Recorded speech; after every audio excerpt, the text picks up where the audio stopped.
Lesson first basic electricity and network theorem. तर धड्याचं काय नाव आहे? Basic electricity and network theorems. तर ह्याच्यामध्ये आपण काय शिकणार आहोत?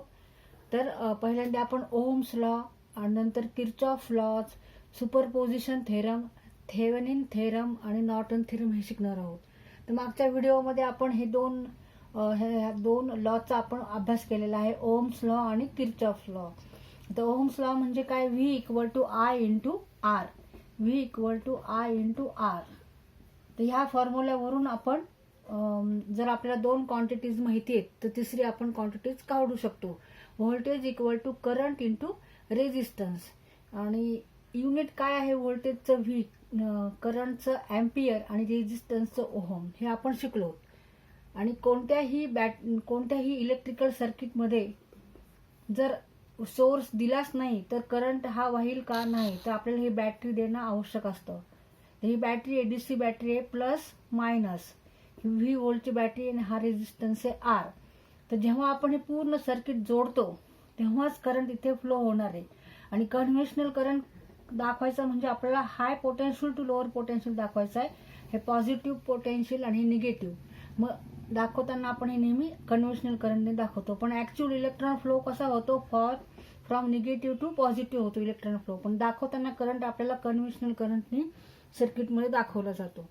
तर इथे V equal to current flowing through in this circuit I into value of this resistance. नंतर आहे किर्चॉफ लॉ. आता किर्चॉफ लॉ मध्ये एक करंट लॉ आहे, किर्चॉफ करंट लॉ, आणि दुसरा आहे किर्चॉफ व्होल्टेज लॉ, म्हणजे KCL आणि KVL. तर आता इथे हे सर्किट बघा आणि ह्या सर्किटमध्ये करंट हा फ्लो होतोय, आय करंट हा फ्लो होतोय. तर ह्या पॉइंटला, म्हणजे हा जो इथे पॉइंट आहे, इथे काय होतंय? करंटचं विभाजन होते. करंट इकडे I2 जातोय आणि इकडे I1 जातोय. तर ह्या नोड पाशी, म्हणजे ह्या जंक्शन पाशी I इक्वल टू काय आहे? I1 प्लस I2, किंवा आपण असे म्हणू शकतो I1 plus I2 minus I equal to 0, किंवा I minus I1 plus I2 equal to 0. आणि किर्चॉफ व्होल्टेज लॉ मध्ये काय आहे? तर जेवढं आपण व्होल्टेज देऊ तेवढं ह्या दोन्ही रेझिस्टन्सच्या अक्रॉस ते व्होल्टेज जाणार आहे. तर समजा इथे आपण व्ही हे व्होल्टेज दिलंय, बॅटरी व्ही व्होल्टेज लावली, तर ह्याच्या अक्रॉस जे व्होल्टेज आहे समजा ते V1 आहे आणि हे V2 आहे. तर इथे V equal to V1 plus V2 होणार आहे. तर हे दोन्ही लॉ आपल्याला गणित सोडवताना उपयोगी पडणार आहेत. किर्चॉफ करंट लॉ काय आहे? The algebraic sum of currents at any junction or node is always 0. हा आहे किर्चॉफ करंट लॉ. आणि किर्चॉफ व्होल्टेज लॉ काय आहे? The algebraic sum of voltages around any close loop is always 0. आता त्याच्यानंतर आपण सुपरपोजिशन थेरम शिकणार आहोत. तर सुपरपोजिशन थेरम हा केव्हा वापरतात? जेव्हा सर्किटमध्ये दोन किंवा दोनपेक्षा जास्त सोर्सेस असतात, की दोन किंवा दोनपेक्षा जास्त बॅटरीज जोडलेल्या असतात. आता ह्या सर्किटमध्ये किती बॅटरी आहे? एकच बॅटरी आहे. इथे पण एकच बॅटरी आहे. तर इथे ओहम्स आणि किर्चॉफ लॉ आपण वापरतो, पण सुपरपोजिशन थेरम हा आपल्याला कुठे वापरायचा आहे? जेव्हा सर्किटमध्ये दोन बॅटरी असतात, दोन सोर्सेस असतात, त्यावेळेस आपल्याला ह्या सुपरपोजिशन थेरमचा इथे उपयोग होतो. आता आपण डायग्राम काढून घेऊ. Find potential difference between point A and B. तर ही बॅटरी जोडलेली आहे, पॉझिटिव्ह टर्मिनल, निगेटिव्ह टर्मिनल. ही 24 व्होल्टची बॅटरी आहे. त्याच्यानंतर एक रेझिस्टन्स आहे, नंतर अजून एक रेझिस्टन्स आहे, आणि इकडे एक बॅटरी जोडली, निगेटिव्ह पॉझिटिव्ह 9 व्होल्ट. नंतर इथे A आणि B टर्मिनल आहेत. इथे R1 आहे 3 किलो ओहम आणि R2 आहे 6 किलो ओहम. तिथे आपल्याला R1 R2च्या व्हॅल्यू दिल्या आहे, बॅटरी कितीचे ते दिलेले, त्याच्यावरून आपल्याला इथे पोटेन्शियल डिफरन्स काढायचा आहे. आणि कशाचा उपयोग करून काढायचा? आपल्याला सुपरपोजिशन थेरमचा उपयोग करून आपल्याला potential difference across A and B. The पहिली स्टेप काय आहे? स्टेप फर्स्ट, स्टेप फर्स्ट काय आहे, मेक V2 शॉर्ट. हा V1 आहे आणि हा V2 आहे. शॉर्ट करायचा म्हणजे हा आपल्याला विचारात घ्यायचा नाही, आपल्याला तो कन्सिडर करायचा नाही, म्हणजे तो सर्किटमध्ये नाहीये असा आपण विचार करायचा आहे. तर हेच आपण इथं सर्किट काढू ज्याच्यामध्ये V2 हा नसणार आहे.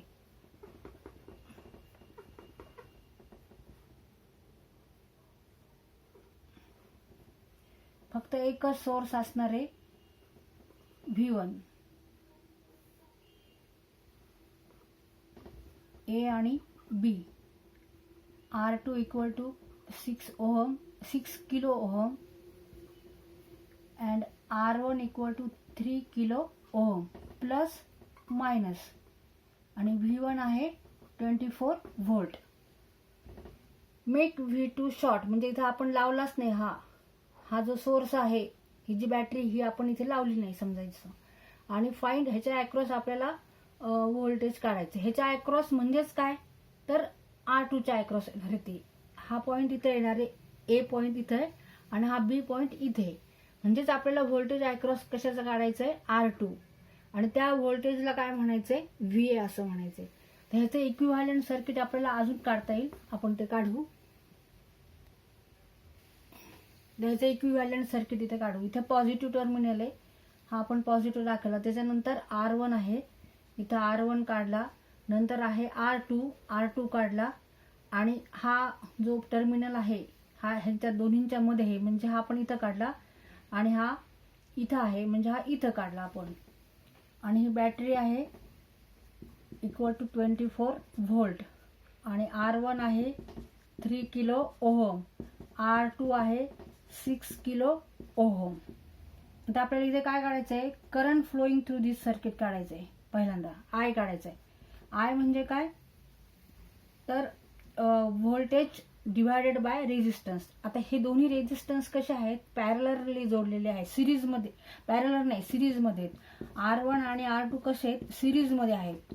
त्याच्यामुळे टोटल रेझिस्टन्स किती होणार आहे, टोटल रेझिस्टन्स RT म्हणू आपण. समजा RT equal to R1 plus R2 म्हणजे किती, 3 plus 6 equal to 9 kilo ohm. आता आपल्याला current flowing through this circuit काढायचं. तर व्होल्टेज किती आहे दिलेलं, 24 व्होल्टेज दिलेले आहे, आणि सर्किटमध्ये रेझिस्टन्स किती आहे, 9. त्यावरून आपल्याला करंट काढायचं आहे. आता 3 तारीख 9, 3 8 24, 8 भागिले 3 एम्पियर. इथं आपण युनिट बघा एम्पियर लावलेले. I equal to 8/3 ampere. No current flowing through circuit I equal to V divided by R. पण टोटल रेझिस्टन्स आपण किती काढलाय, 3 प्लस 6 इक्वल टू 9. हा 9 किलो ओहम मध्ये, म्हणजेच 9 इंटू 10⁻³ ओहम आहे. तर इथं आपण R ची व्हॅल्यू ही टाकू, आणि व्होल्टेज किती टाकणार, 24 भागिले 9 गुणिले 10⁻³ म्हणजेच 8 भागिले 3 गुणिले 10⁻³ ampere. I equal to 8 divided by 3 into 10⁻³ ampere. तर करंट आपल्याला निघाला, सर्किटमध्ये करंट हा एवढा वाहतो. पण आता ह्याच्या अक्रॉस आपल्याला व्होल्टेज काढायचं, तर आपण काय करणार, current into value of resistance. मग आता इथे आपण VA समजणार, ह्याच्या अक्रॉस जे व्होल्टेज काढणार आहोत त्याला आपण काय म्हणणार आहोत, VA. काय म्हणायचं आपल्याला, VA. मग VA equal to current flowing through circuit into value of resistance R2. Current किती आहे, 8 डिवायडेड बाय 3 इंटू 10⁻³ आणि R2 आहे 6 किलो ओहम, म्हणजे 6 इंटू 10⁻³. हे कट होऊन जातील, आणि हे 3 दोन्ही 6, आणि 8 गुणिले 2 16, 16 व्होल्ट. VA किती आलेलं आहे, 16 volt. VA equal to 16 volt. इथं आपण लिहून घेऊ, VA equal to 16 volt. The second step काय आहे, तर सेकंड स्टेपमध्ये आपल्याला आता हा सोर्स विचारात घ्यायचा नाहीये, म्हणजे हा ह्याच्यामध्ये जोडलेलाच नाही आहे असं आपल्याला समजायचंय, फक्त हा सोर्स जोडला आहे, ही बॅटरी जोडली. तर असंच आपण आता एक इथं दुसरं सर्किट काढू ज्याच्यामध्ये हा सोर्स जोडलेला नाही पण हा सोर्स जोडलेला आहे, आणि असंच इक्विव्हॅलेंट सर्किट आपण काढू. आता इथे आपल्याला सोर्स V1 हा शॉर्ट करायचा. शॉर्ट करायचा म्हणजे इथे कन्सिडरच करायचं नाही, विचारात घ्यायचं नाहीये आपल्याला, फक्त एवढंच सर्किट विचारात घ्यायचं आहे. तर आपण आता सर्किट परत काढून घेऊ. 9 volt, V2 equal to 9 volt, R2 equal to 6 kilo ohm, R1 equal to 3 kilo ohm, R1 equal to 3 kilo ohm. इथे टर्मिनल A आणि B हे असं जोडून घ्यायचं, म्हणजे इथं आपण हा लावलाच नाहीये सोर्स असं समजायचं आपल्याला, A आणि B. आता ह्याचं आपल्याला इक्विव्हॅलेंट सर्किट काढायचं, सोपं सर्किट काढायचं. तर निगेटिव्ह ह्याच्यापासून सुरू करू आपण. हा निगेटिव्ह सुरू झाला, इथून R2 येतो आधी, हा R2 आला, R2 equal to 6 kilo ohm. नंतर येतो R1, हा R1 आला, R1 equal to 3 kilo ohm. आणि त्याच्यानंतर इथे आपल्याला टर्मिनल आहे, ह्या दोन्हींच्या मध्ये A टर्मिनल आहे, इथे हा A दाखवायचा, इथे B दाखवायचा, A आणि B, आणि निगेटिव्ह 9 व्होल्ट. आता ह्याच्यानंतर आपल्याला current flowing through this circuit काढायचं आहे, आणि नंतर व्होल्टेज अक्रॉस R1, आणि त्या व्होल्टेजला आपण काय समजणार आहे, VB समजणार आहे. इथे VA काढला आपण, VA आपण ह्याच्या अक्रॉस काढला R2च्या, आणि VA आपण आता VB आपण आता ह्याच्या अक्रॉस काढणार आहोत. तर आता आपण पहिल्यांदा करंट काढून घेऊ. Current I equal to V divided by R, हे आपल्याला माहिती आहे, पण इथं R किती आहे, R1 प्लस R2 घ्यायचे. R equal to R1 plus R2, 3 plus 6 equal to 9 kilo ohm, म्हणजे 9 इंटू 10⁻³ ओहम. इथं किलो, इथं आपण ओहम केले. आणि व्होल्टेज किती आहे, -9 voltage divided by 9 into 10⁻³ ohm equal to -1 ampere असं धरायचं. I इक्वल टू, आता हा करंट इथे फ्लो होतोय, पण आपल्याला व्होल्टेज अक्रॉस R1 काढायचंय. मग voltage V equal to I into R, current किती आहे I, हा करंट आहे, आणि रेजिस्टन्स किती आहे 3, म्हणजे ह्याला आपण मल्टिप्लाय करायचं 3 नी. Therefore VA means voltage across this R1 is equal to current into resistance, value of resistance. ह्याचा फक्त R1 धरायचं आहे आता आपल्याला इथे, आणि करंट किती आहे -1 इंटू 3 किलो ओहम,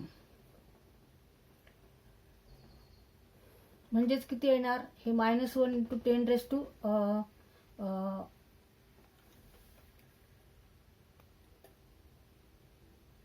तर इथे आपलं राहिला होता, इथे 10⁻³ -3 अँपिअर व -1 इंटू 10⁻³ अँपिअर करंट आलेला आहे. तर आता आपण व्होल्टेज अक्रॉस R1 काढणार. VB त्याला म्हणायचं, ह्या व्होल्टेजला काय म्हणायचं आपल्याला, VB. मग आता करंट किती आहे, -1 इंटू 10⁻³ अँपिअर, आणि इथे रेजिस्टन्स किती आहे 3 किलो ओहम, म्हणजे 3 इंटू 10⁻³ आहे, म्हणून -3 व्होल्ट येतं. हे दोन कट होतात, आणि VB इक्वल टू -3 व्होल्ट. मग VB किती आलेलं आहे, -3 व्होल्ट. आता आपल्याला काय करायचं आहे, सुपरपोजिशन थेरम वापरायचा आहे, म्हणजे या दोन्हींची आपल्याला काय करायची, ऍडिशन करायची. Now step 3, applying superposition theorem.